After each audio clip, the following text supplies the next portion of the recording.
Impact, ladies and gentlemen. With the craziness of TNA for the last 4 or 3 or 5 months, it's been like 4 or 5 months, I guess, you wonder how the product is going to feel after the situation. Now, these are tapings that are going to go all the way up into January, so we don't know how TNA is going to act after January. These are the tapings that I believe Billy was still interacting with and was still a part of. So how was this show?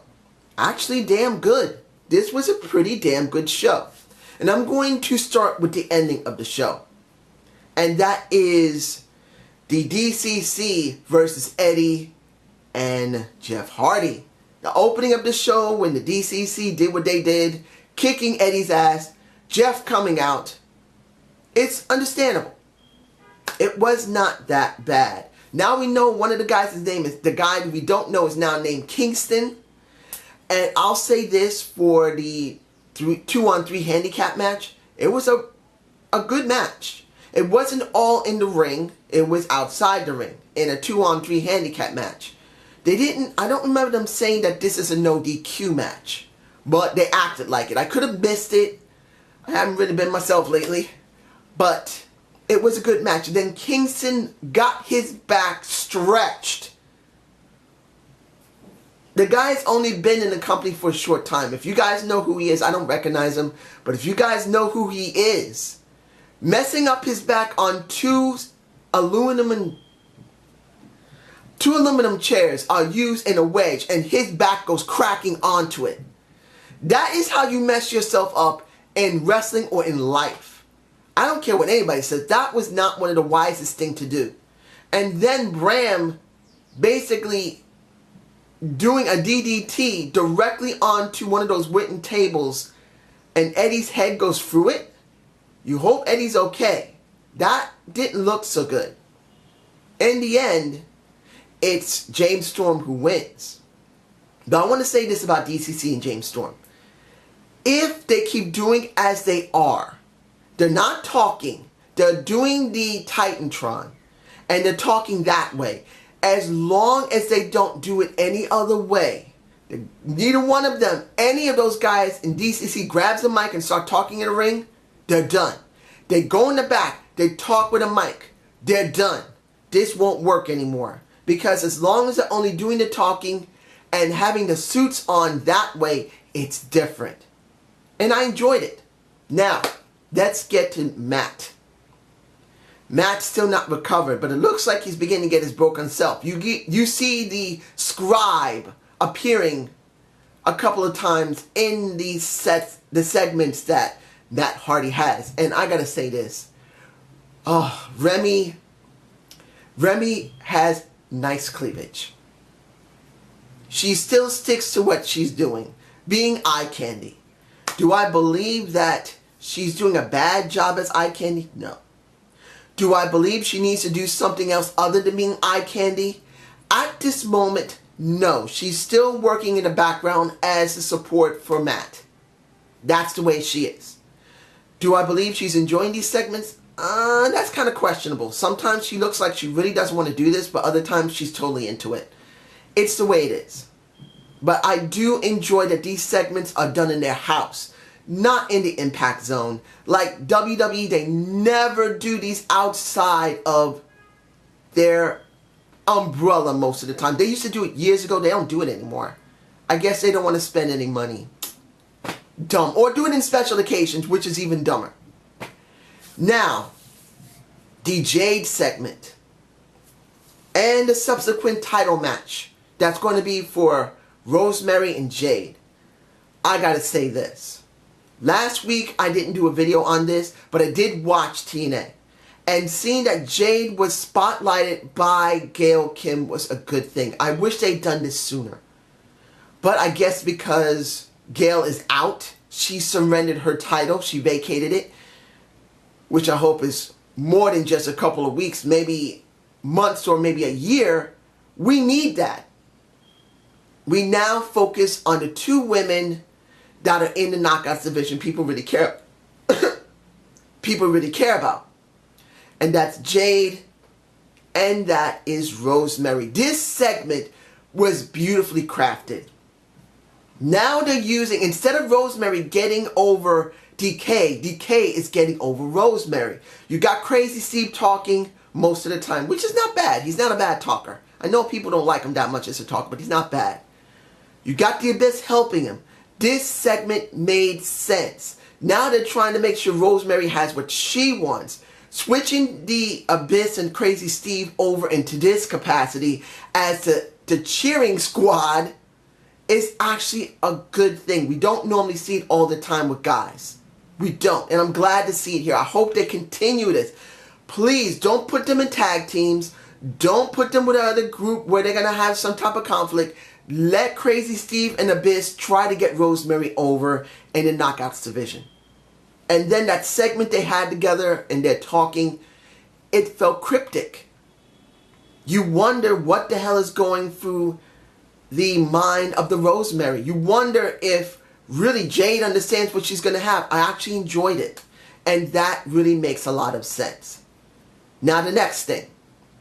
The squad of Maria versus the Brandi and the Madison Rayne. I thought it could be two people that really could do this.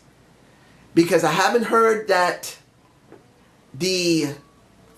well, I wish Angelina Love would come back, but she's not coming back for a while because she really wants to take care of her kid. And I haven't heard anything from ODB.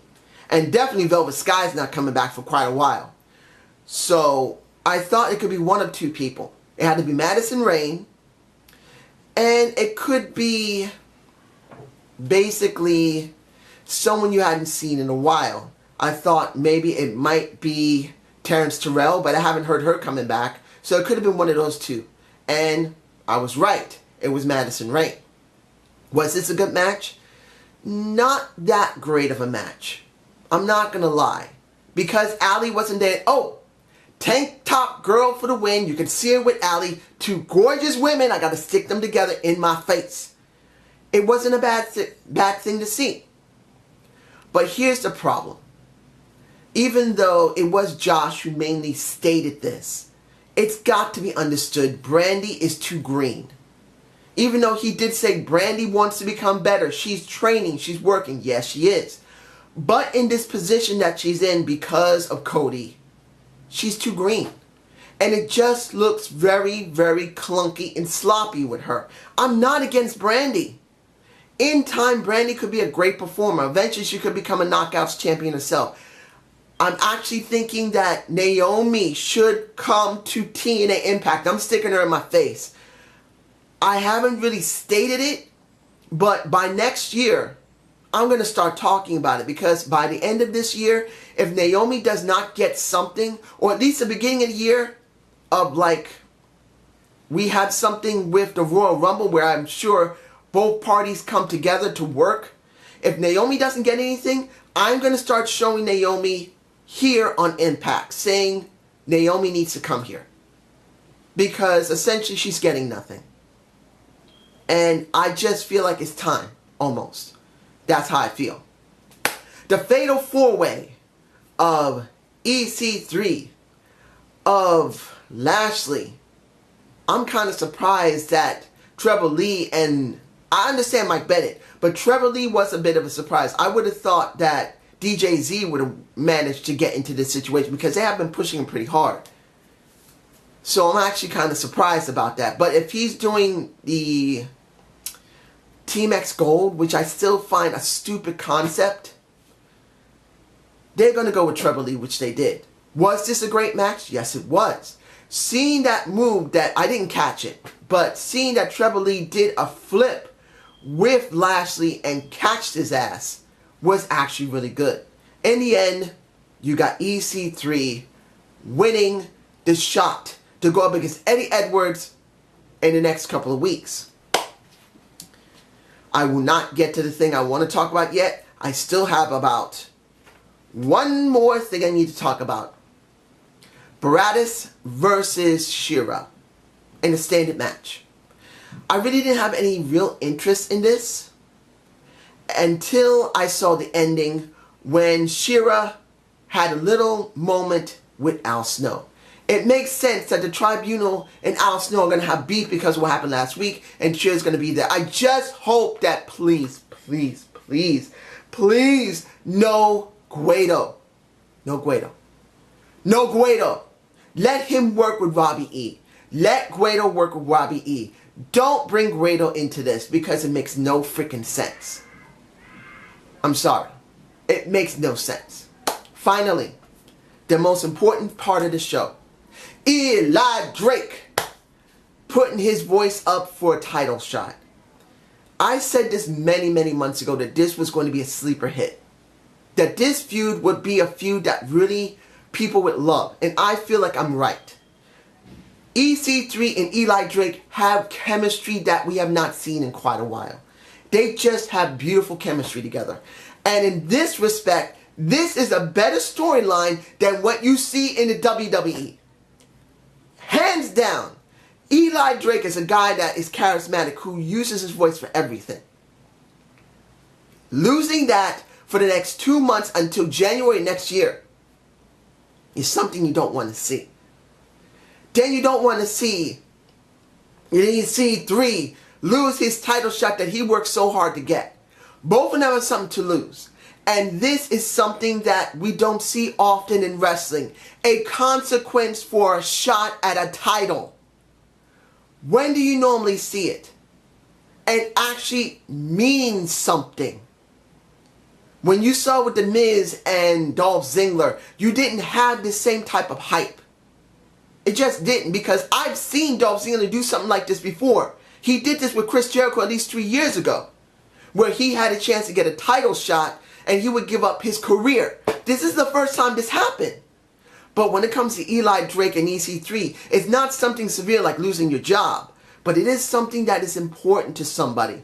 Eli Drake's voice, his ability to say, dummy, yeah, I am Eli Drake. I am the one who runs the facts of life.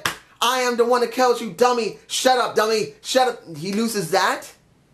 That's something people will love to see. So I felt that this show was really good. The question is going to be what happens in January after the tapings are done, and then they do a new set of tapings. But this is just my point of view. You guys have a good day and good night. Watch Survivor Series because I will be doing a review on it. Have a good day. Have a